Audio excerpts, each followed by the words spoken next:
Blessing से एक step पीछे की एनर्जी आई है। इसका मतलब कोई एक स्टेप ऐसा इस रीडिंग में निकल के आएगा जो आपको बताएगा कि ये लेना आपको बहुत इंपॉर्टेंट है। और उसके बाद आपके लिए देखो ये कार्ड निकल के आया है, कार्ड ऑफ ब्लेसिंग। वक्रतुंड और एकदंत अवतार के बारे में आप ऑलरेडी जानते होंगे, जो कि गणपति जी के अवतार हुए थे। इस अवतार को बताने से पहले मैं आपको एक बात बताऊंगी यहाँ पे, जो आपके लिए कार्ड में निकल के आई है। वो ये है कि हमारे अंदर ना कुछ पावर्स ऐसी होती हैं, कुछ हमारी स्ट्रेंथ ऐसी होती हैं जो कि हमें उतनी ज्यादा हम नोटिस नहीं करते। हमें नहीं पता होता कि हम इस लायक भी हैं, और हमारे आसपास के लोग, हमारे आसपास के जो हमारे दोस्त हैं, हमारे फैमिली मेंबर्स हैं, हमारे बहुत सारे लोग हमें, हमारे वेल विशर्स हमें आके बताते हैं कि तुम्हें पता है कि अगर तुम ये चीज ट्राई करो ना, तुम शायद इसमें अच्छा कर सकती हो, शायद तुम्हारे पास ये पावर है, शायद तुम्हारे पास स्ट्रेंथ है, तुम इसका यूज नहीं कर रहे हो, तुम इसका यूज नहीं कर रहे हो। ऐसा ही मुझे ना कुछ ऐसा नजर आ रहा है कि आपके पास अपनी जितनी प्रॉब्लम्स है, बोलते हैं ना, अपने वो बंद ताले की चाबी आपके पास खुद है। मुगदल पुराण की अगर मैं बात करूं ना, जब गणपति जी का विवाह हुआ था ना, तो उसमें विघ्नासुर ने सबसे पहले जो विघ्न उत्पन्न किया था। अब विघ्नासुर को ब्लेसिंग तो मिली गणपति जी से थी, गणपति जी ने तथास्तु कहा था। अब विघ्नासुर को जैसे ही वरदान मिला, विघ्नासुर ने क्या किया, जितने भी अच्छे काम हो रहे थे, विवाह हो रहा था, मुंडन हो रहा था, शादी हो रही थी, आपके जितने भी अच्छी चीज, हवन हो रहा था, पूजा पाठ हो रही थी, सब में जाके विघ्न उत्पन्न करना शुरू कर दिया। अब ब्लेसिंग गणपति जी से ही ली, कौन, विघ्नों को हरने वाले, उनसे ही ब्लेसिंग लेके उन्हीं की ब्लेसिंग का मिसयूज किया और सभी जगह विघ्न उत्पन्न करना शुरू कर दिया। फिर गणपति जी ने उनका वध किया, और उसके बाद जो हमारे गणपति जी, आपको पता है, सुख करता, दुख हरता, विघ्न हरता, तब से गणपति जी का नाम पड़ा विघ्नहर्ता। अब आपको मैं एक बात बताऊं, इसका जो ये आपके लिए कार्ड निकल के आया ना, इसीलिए मैंने आपको एक छोटी सी वो बताया। अब इसमें आपके लिए ये है कि जो आपकी लाइफ में प्रॉब्लम्स क्रिएट हो रही हैं, जो आपकी लाइफ में प्रॉब्लम्स क्रिएट हो रही हैं, ये प्रॉब्लम हो सकता है कि आपके पर्सनल लाइफ में है, ये प्रॉब्लम हो सकता है आपकी प्रोफेशनल लाइफ में है, कोई भी है। ये प्रॉब्लम से बाहर निकलने का जो सॉल्यूशन है ना, वो भी सॉल्यूशन आपके खुद के पास ही है। ये जो इन्वायरमेंट, पहली बात तो जो सिनेरियो क्रिएट हुआ है, ये आपकी मर्जी से क्रिएट हुआ होगा। अगर आप किसी रिलेशनशिप से परेशान हैं, उस रिलेशनशिप में आप अपनी मर्जी से आए होंगे, लेकिन इसका सॉल्यूशन भी आपके पास है। जैसे गणपति जी ने ब्लेसिंग दी थी, लेकिन वध भी गणपति जी ने ही किया ना। आप आप ही उस ब्लेसिंग का कारण बनोगे। बहुत डीप डाउन बात है गाइस, इसको समझने की कोशिश कीजिए। इस ब्लेसिंग का कारण, जो आप एक स्टेप आगे बढ़ोगे और आपको वो ब्लेसिंग मिलेगी ना, इस ब्लेसिंग का कारण भी आप हो। मुझे ऐसा लग रहा है कि आपके अंदर इतनी पावर है कि बहुत बहुत ही ज्यादा डिफिकल्ट सिचुएशन को अगर आप बहुत आराम से दिमाग से बैठ के हैंडल करो ना, आप उसे बाहर निकल सकते हो। थोड़ा सा उसमें ना, मतलब आपको कुछ ना कुछ तो हो सकता है। या तो आप डॉक्टर हो, या फिर आप, मैं बोलूंगी कि आपसे बातें करना लोगों को बहुत अच्छा लगता है, बहुत ही काम पर्सनालिटी हो सकती है आपकी। और अगर मान लो ये जो मैंने आपको बोला ना, विघन, जो आपकी विघन आपकी जिंदगी में है, अगर ये आपके अंदरूनी प्रॉब्लम्स है, टेंशन, अंदर ही अंदर, अपने अंदर ही अंदर घुटते रहना, ये सारी चीजें, अगर ये प्रॉब्लम्स आपकी लाइफ में चल रही, इससे भी बाहर निकलने का सबसे ज्यादा मतलब अगर मैं बोलूँ ना कि कुछ मत करो, सबसे इजीली आप खुद से कर सकते हो। डिसीजन मेकिंग पावर, आपको लगता है कि आपकी डिसीजन मेकिंग पावर अच्छी नहीं है, और मुझे ऐसा, मेरे कार्ड जैसा बोल रहे हैं, और मुझे एनर्जी ऐसी मिल रही है कि अगर आप चाहो तो 5 मिनट में आप लाइफ का सबसे इंपॉर्टेंट डिसीजन ले सकते हो, सबसे इंपॉर्टेंट जो आपकी लाइफ बदल दे, ऐसा मुझे दिख रहा है।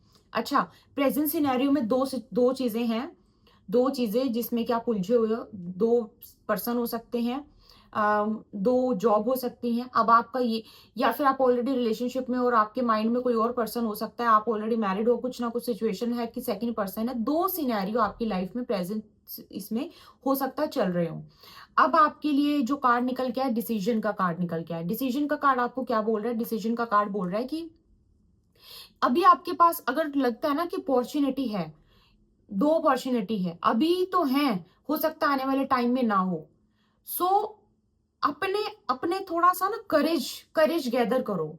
सो थोड़ा सा करेज गैदर करके कोई ऐसा डिसीजन आप बनाओ कि कम से कम दोनों में से एक अपॉर्चुनिटी आपके हाथ लगे। क्योंकि इस टाइम लक आपके साथ में है इस टाइम। और अपनी उस पावर, अपन हर एक इंसान के पास कोई ना कोई पावर होती है, हिडन पावर। कई बार हम उनको भूल जाते हैं, धुंधली धुंधली हो जाती है कुछ पावर्स हमारी, कुछ स्ट्रेंथ हमारी धुंधली हो जाती है, हम भूल जाते हैं, है ना। तो आराम से बैठ के सोचो कि डिसीजन बना लूंगी मैं, इन दो जो भी आपकी लाइफ में अपॉर्चुनिटीज हैं इनको किस तरीके से ग्रैब किया जाए। या फिर अपॉर्चुनिटी क्या हो सकता है, अपॉर्चुनिटी का मतलब ये नहीं है कि न्यू जॉब न्यू करियर, सिर्फ यही अपॉर्चुनिटी नहीं। अपॉर्चुनिटी ये भी हो सकता है कि आपको किसी ने ऑफर किया हो कि अगर आप किसी टॉक्सिक सिचुएशन में है तो आई कैन हेल्प यू यहाँ से बाहर निकलने के लिए। अब आप डिसीजन बनाओ, क्योंकि डिसीजन बनाने का टाइम है, सोचने का टाइम है। और इसके बाद ब्लेसिंग, कुछ मेजर डिसीजन आपका इस टाइम पे, मतलब कोई मेजर स्टेप लेना आपका इस टाइम पे कुछ इंपॉर्टेंट है, जिससे कि आप किसी सिनेरियो से बाहर निकल सकते हो। Chances are very high. और मैं आपको बताऊं इसमें स्ट्रेंथ का, क्योंकि देखो राहु का तो कार्ड है ही है, ठीक है, राहु का तो कार्ड है ही है। और राहु का कार्ड है आपको स्ट्रेंथ, मतलब एकदम से मतलब अपना करेज गैदर करना पड़ेगा। कोई कुछ तो आपकी लाइफ में ऐसी ऐसी चीज हो सकती है जिसमें कि आपको हिम्मत बहुत चाहिए। बिना हिम्मत के काम नहीं होगा, बिना हिम्मत के बात नहीं बनेगी। कुछ तो आपको लाइफ में ये चीज ऐसा कुछ कुछ तो इस टाइम पे हो रहा है फॉर श्योर। जितने भी लोगों को ऐसा लगता है कि मैं ऐसी प्रॉब्लम में फंसा हूं जिससे बाहर निकलने के लिए बड़ा करेज चाहिए, बहुत बहुत पापड़ बेलने पड़ेंगे, बड़ी मेहनत करनी पड़ेगी। और अगर निकल गया तो क्या होगा, निकल गया तो मैंने आपको तभी बोला ना, एक स्टेप पीछे हो आप, ब्लेसिंग से आप सिर्फ एक स्टेप पीछे। और ये वही स्टेप है, ये वही स्टेप है, डिसीजन लेने का टाइम है।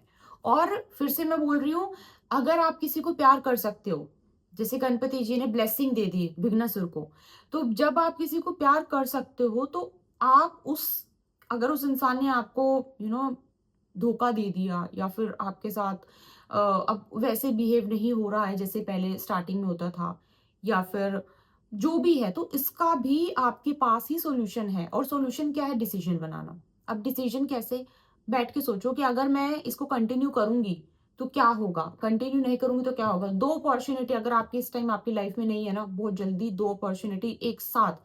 और चांसेस हो सकते हैं कि अभी भी you are already in like in job, और ऑलरेडी आप बिजनेस में हो, और दूसरी अपॉर्चुनिटी आपकी है कि माइंड में है ये भी करना है, ये भी होना चाहिए, बस ग्रैब करने की देर है, ठीक है। और वो ग्रैब कब होगी, फिर से बोल रही हूँ, decision making. Oh my god guys, आई ये देख लो, मतलब इतना ब्यूटीफुली, इतना फैंटास्टिकली यूनिवर्स आपको गाइड करते हैं, इतना फैंटास्टिकली आपको मतलब मैसेज मिला है। देखो मैंने आपको अभी क्या बोला, एक बनाओ डिसीजन, एक बनाओ डिसीजन, ठीक है। और दूसरा डिसीजन मतलब आपने डिसाइड किया, डिसाइड करते ही ये है आपके पास, डिसाइड करते ही, ठीक है। सिर्फ सोचने की देर है, एक्शन लेने की सिर्फ सोचने की देर है। और उसके बाद ब्लेसिंग तो पहले ही आ गई थी, ठीक है, ब्लेसिंग तो पहले ही आ गई थी। अब इससे ज्यादा, अब ये ब्लेसिंग शादी भी हो सकती है, ये blessing new job, new career, कुछ नया काम शुरू होना, कोई बिजनेस शुरू होना, किसी नए रिलेशनशिप में आना, इट कैन बी एनीथिंग। सबसे इंपॉर्टेंट, सबसे इंपॉर्टेंट, डायरेक्ट मैं बोल रही हूँ, सबसे इंपॉर्टेंट आपके सामने देख लो, major transformation, divorce and remarriage. इससे ज्यादा नहीं बोलूंगी क्योंकि इस टॉपिक पे बहुत ऐसे मैं, क्योंकि बहुत लाइफ का एक इंपॉर्टेंट डिसीजन है ये, ठीक है। बट लाइफ का इंपॉर्टेंट डिसीजन है, इसलिए पहली बात तो अपना पर्सनली किसी के साथ बातचीत करके ही इतना इंपॉर्टेंट डिसीजन लो। लेकिन मैं आपको कार्ड्स दिखा रही हूँ, आप कार्ड्स ही देख लो खुद, इतना अगर आप टैरो कार्ड रीडिंग काफी टाइम से देख रहे हो तो आपको खुद समझ में आ जाएगा, ठीक है। दिस इज, ये कार्ड्स हैं आपके लिए। खत्म होना बहुत इंपॉर्टेंट चीज का खत्म होना, और उसी उसी फील्ड में, सेम चीज में जो चीज खत्म हुई है, सेम चीज में कोई एक न्यू बिगनिंग होना। और इसीलिए वो न्यू बिगनिंग कैसी होगी, ऐसी होगी, ब्लेसिंग्स के साथ, ठीक है। ये आपके लिए आज की गाइडेंस थी, आई होप आपको समझ में आया है। मैं फिर से बोलूंगी, जो क्लाइंट थे वो आए थे सेशन लेने के लिए, तभी मैं उनसे बोल रही थी कि लोग छोटी छोटी चीजों के लिए भी, मतलब आज के टाइम में वक्त बर्बाद नहीं करना चाहते, तो चांस नहीं लेते हैं, पूछ लेते हैं कि क्या, कोई कहीं से भी पूछो, गुरु से पूछो, दोस्त से पूछो, फैमिली से पूछो कि listen this is what I am going to do, is it okay or not. तो लाइफ के इतने बड़े-बड़े डिसीजन बनाते हैं, हम शादी कर लेते हैं, बिना हम मतलब कुंडली मिलाए, बिना कि बहुत सारी चीज़ों के, बिना सोचे-समझे कि इंसान ठीक है कि नहीं है, और शादी के हम 13, 14, 15, 20 साल के बाद हमें लगता है कि उस टाइम पे हमें सब कुछ क्लियरली पूछ लेना चाहिए था। हम मतलब लाखों का नया बिज़नेस शुरू कर देते हैं, बट हम पर्सनली किसी गुरु से, अपने किसी टीचर से, अपने किसी दोस्त से, किसी से हम पूछते नहीं कि क्या ये काम हमारे लिए सही भी है, हम लाखों तो तब लगाएँ। तो मुझे ऐसा लगता है कि आपके लिए थोड़ा-सा, अगर आपको लगता है कि बहुत बड़ा डिसीजन है लाइफ का, it can change your life, तो चेंज योर लाइफ से पहले थोड़ा-सा किसी के साथ डिस्कस करना, किसी राय लेना इज़ वेरी इंपॉर्टेंट, ठीक है? और पैसों से संबंधित तो कुछ ना कुछ आपको अभी है ही है, मुझे लग रहा है कि कुछ ना कुछ तो सोच रहे हो करने की शुरू, ऐसा लग रहा है मुझे। Alright, so this was a reading for today. I hope आपको समझ में आए। Do let me know in the comment box. Personal consultation के लिए आप मुझे मेल कर सकते हो। साथ में अगर कुंडली रीडिंग, कुंडली मैचिंग करानी है, उसके लिए भी मेल कर सकते हो। हीलिंग्स जितनी भी हैं, कर्मा कॉर्ड कटिंग है, हार्ट चक्र ब्लॉकेज है, उसको रिमूव करने के लिए, और अगर आप जो हम गुप्त नवरात्रों में 7 चक्रा का मेडिटेशन करेंगे, उसको ज्वाइन करना चाहते हो, उसके लिए भी आप मेल कर सकते हो। अगर आप लंदन, यूके से आप मुझे इस टाइम सुन रहे हो, आपको ऑफलाइन कंसल्टेशन चाहिए, तो ऑफलाइन कंसल्टेशन के लिए भी आप मेल कर सकते हो। उसमें स्पेसिफिकली आपको मेंशन करना पड़ेगा कि ऑफलाइन कंसल्टेशन के लिए आप कॉन्टैक्ट कर रहे हो, ठीक है? आपसे मिलते हुए रीडिंग, अपना ध्यान रखिए। जय माता दी।